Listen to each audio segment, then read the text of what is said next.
Hello everyone, I'm Trae and I partnered up with Cleo. And our case study was Botswana's mass antiretroviral therapy program.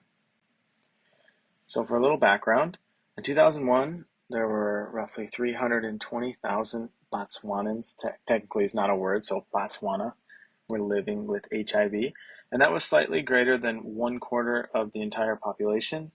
And by 2004, girls and women, primarily aged 15 to 24, were 3 times more likely to be infected than men. So the president of Botswana in 2001 declared a statement that Botswana is threatened with extinction. So obviously this is a very serious thing. So time for a plan. So the president made HIV a national priority in 2001. Then the Accelerating Access Initiative, which was a group of 6 pharmaceutical companies and some United Nations agencies that offered antiretroviral drugs at 10% of the commercial price. So that made ART therapy, antiretroviral therapy, more available to low and middle income countries. So the Botswana government partnered with Merck, the Merck Foundation, and the Bill and Melinda Gates Foundation to form the African Comprehensive HIV/AIDS Partnership. And then the whole purpose of this in the initial formation was the foundations wanted to test whether attention to prevention, diagnosis, treatment, and care, supplemented by behavior change and infrastructure development, could be an effective national response to HIV/AIDS crisis and save lives in a relatively poor setting. So in 2002, the Botswana National AIDS Coordinating Agency, NACA, developed a plan to disseminate HIV/AIDS treatment. Now, the main treatment just basically revolved around making the antiretroviral therapy treatment coverage available to its citizens. And then once this was the plan, Merck donated the ART drugs free of charge, and they named this program MASA, or New Dawn, and they initiated it in their 4 largest urban centers: Gaborone, Francistown, Mon, and Serowe, I believe. So initially, it wasn't such a great start. By the end of 2002, only 3,500 people were enrolled in the program in the urban centers, and their goal was 19,000, so obviously that was quite low. But it got better, and by mid-2005, more than 50% of the eligible population was benefiting from MASA, and that was about 43,000 people. And then going to 2013, MASA covered about 87% of all the eligible individuals in Botswana, and that was about 224,000 people.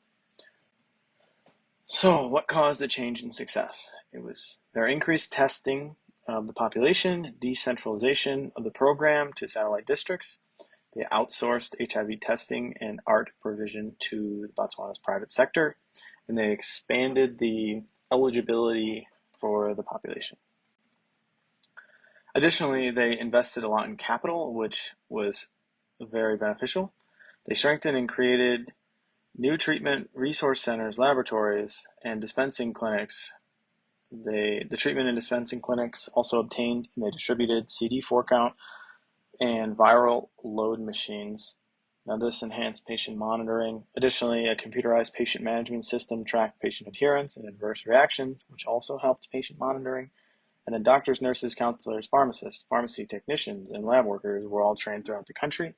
And this was necessary because the antiretroviral therapy, was not in the country prior to this. So this is the first time anyone has ever seen it.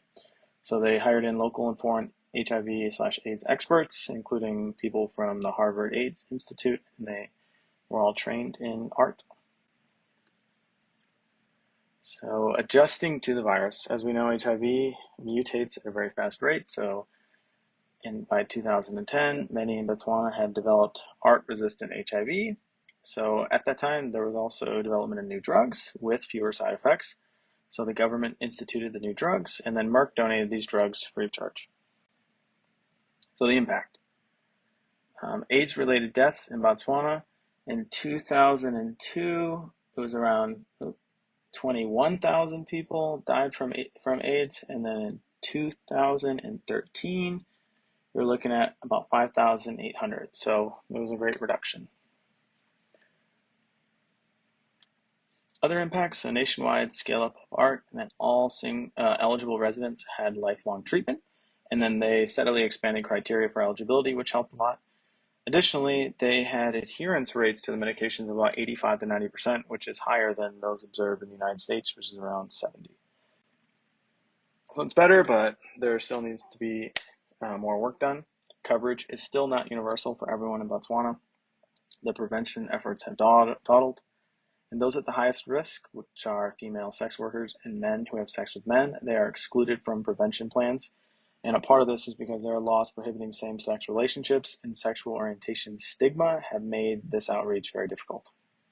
So, the cost of Botswana's mass antiretroviral therapy program was very significant. In 2012, Botswana's yearly spending for HIV and AIDS had reached an equivalent of 347 million US dollars, and 68% of these costs were covered and paid for by the government. And this was a pretty significant price and amount for a sub Saharan African country to be paying, and as a result of this high amount, it posed a major challenge for the government to be able to handle. But thankfully, the Bill and Melinda Gates Foundation donated 50 million, and the Merrick Foundation donated 56.6 million to get MOSA started, which translates to New Dawn. And both of the foundations had contributed $30 million in 2010. As for the remaining coverage that needed to be paid, it came from international resources such as the presidency's emergency plan for AIDS relief and the Global Fund to fight AIDS, tuberculosis, and malaria.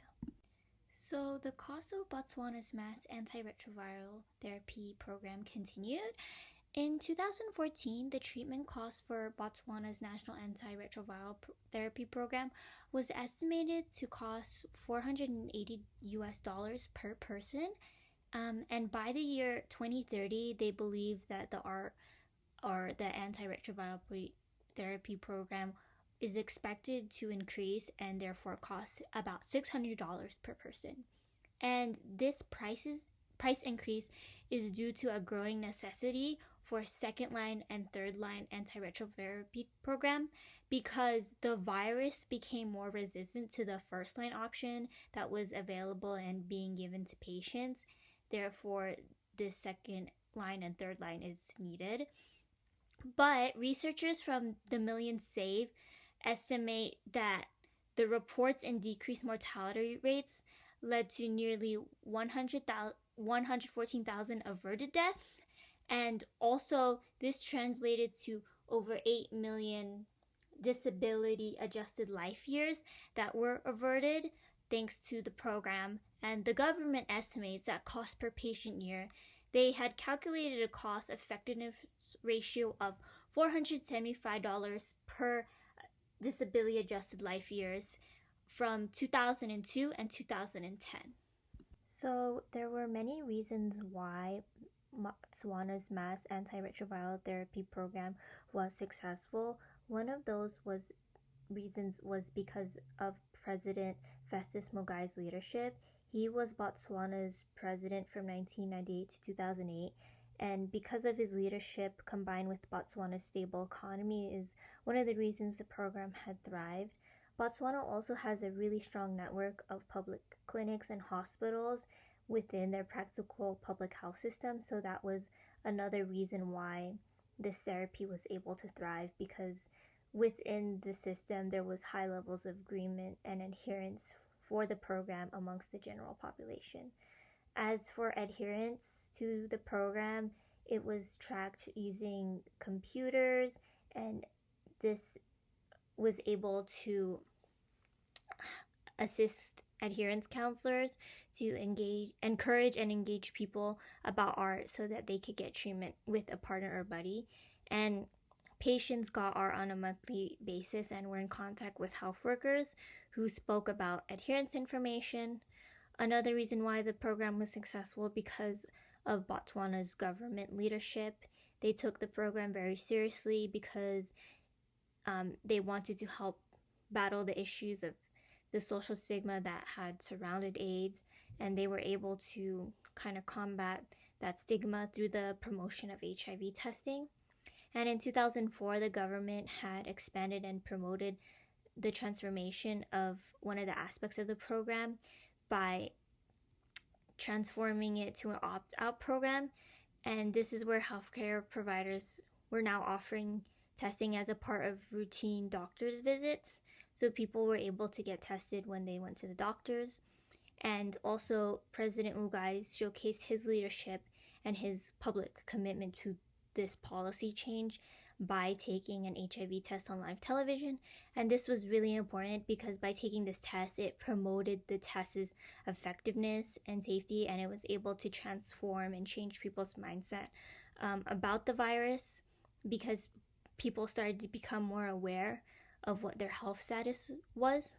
And overall, the reason for the success of MOSA can be attributed to effective leadership within the government. There was a lot of investments towards the health services and the human resources that the program needed. And there was also a lot of long-term financial and political commitments for this cause that was really affecting the public health of Botswana. So because there was a lot of commitment and a lot of time and effort being put into this, it was able to be strengthened by increased social health status, and it was also great for decreasing the social stigma that surrounded HIV in Botswana. Moving on from the successes of Botswana's antiretroviral therapy program, there was implications to the program, and one of them was it needed long-term financial and political commitments. And there was a decrease in funding for the program after Botswana had reached upper middle income country status. And if the program wanted to continue with its long-term goals of decreasing HIV prevalence in the country, the costs were estimated to be between $50 to $100 million.